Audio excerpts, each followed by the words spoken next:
Vous laissez vous présenter, s'il vous plaît. Pardon ? Vous présenter.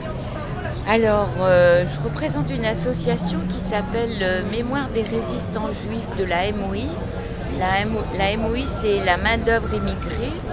C'est tous ces exilés, ces émigrés des pays de l'Est notamment, qui dans les années 30 ont fui la misère et l'antisémitisme et sont venus en France, parce que c'était le pays de la Révolution française et des droits de l'homme.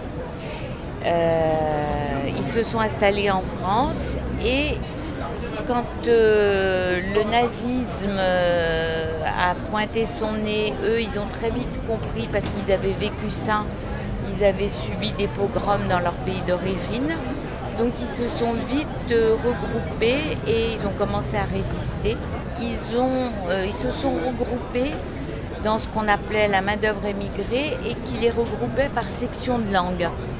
Alors il y avait italien, espagnol et il y avait juif, parce que beaucoup ne parlaient que le yiddish dans leur pays d'origine. Et donc il y avait la section juive de la MOI.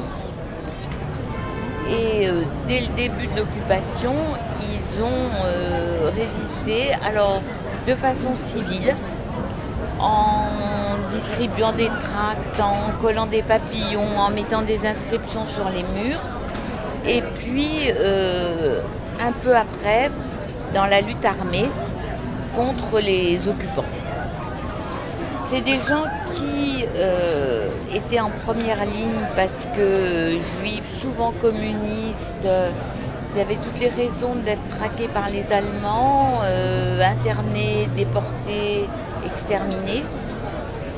Ceux qui étaient là ont résisté, caché les enfants autant qu'ils ont pu pour les soustraire aux nazis. Et après la guerre, la résistance a été une résistance nationale. Donc leur lutte a été un peu passée sous silence. Et c'est pour ça que nous, on a eu envie de parler de ces gens qui s'étaient engagés pour défendre un pays qui les avait accueillis, bien qu'ils étaient étrangers dans ce pays. On trouvait que ça avait du sens. Et on a eu la chance de pouvoir interviewer un certain nombre de ces anciens résistants avant qu'ils ne disparaissent. Et ils nous ont raconté ce qu'ils avaient fait pendant la guerre.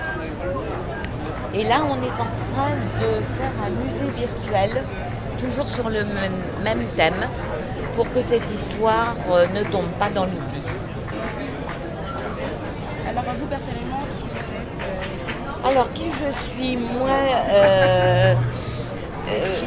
je suis qui? Alors, je suis quelqu'un dont cette histoire est une histoire familiale. Mes parents venaient de Russie, se sont engagés dans la résistance, donc bien évidemment, c'est quelque chose qui me tient à cœur, de faire que leur histoire ne soit pas oubliée. Par ailleurs, j'ai été prof de lettres. Dites-moi votre nom. Vous n'avez pas dit au début. Liliane Turkel. Voilà.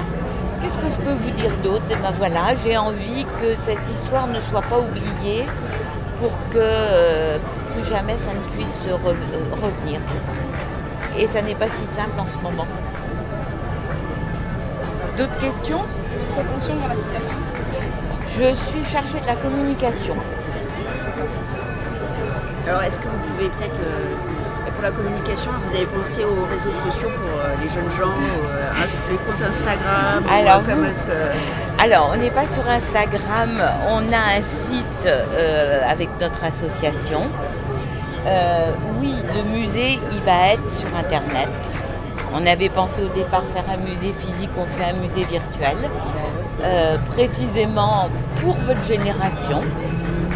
Puis parce que c'est beaucoup plus simple d'accès dans tout le monde. Donc voilà. On fait des lettres pour nos adhérents qui sont quand même des personnes pour qui le papier est important encore. Je crois que c'est à peu près tout en termes de communication. Et puis on est là dans toutes les manifestations où on peut rencontrer des gens et raconter cette histoire. Et est-ce que pour vous, la jeunesse aujourd'hui, c'est un public important à toucher? Essentiel. essentiel parce que c'est eux qui feront que cette histoire ne s'oublie pas et ne puisse pas recommencer. On est dans une société où beaucoup de gens font ce qu'on appelle du négationnisme, c'est-à-dire racontent que tout ça n'a pas existé. Et nous, on voudrait que les jeunes sachent que ça a existé et que plus jamais ça. Et vous avez Olga Bancic là dans votre... Oui, parce qu'elle faisait partie de... Parce qu'ils ont vu le film de Guédiguian là sur la fiche rouge. Voilà, la fiche rouge, voilà. Alors, du crime, là. Olga Bancic faisait partie de cette section juive de la MOI avec ceux qui étaient sur la fiche rouge. Ils ont été arrêtés. Alors, il y a eu 3 filatures à Paris en 42 et 43 qui ont été menées par la police française. Et donc, c'est la police française qui a tissé des réseaux.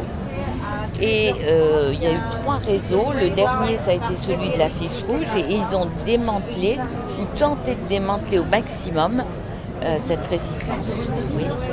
Olga Bancic, alors, elle n'a pas été fusillée contrairement aux hommes de la fiche rouge parce qu'elle a été décapitée à Stuttgart.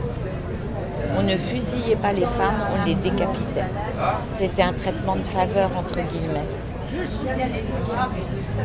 sa fille Pardon? Sa fille. La fille d'Olga Bancic, elle vit en Israël, de ce que je sais, mais elle n'a plus du tout envie de revenir sur cette histoire. Je crois qu'elle a été, de ce que je sais, elle a été très bouleversée que sa maman ait préféré s'occuper des autres plutôt que d'elle. Et je ne porte pas de jugement parce qu'on peut comprendre. C'est une histoire très lourde pour elle.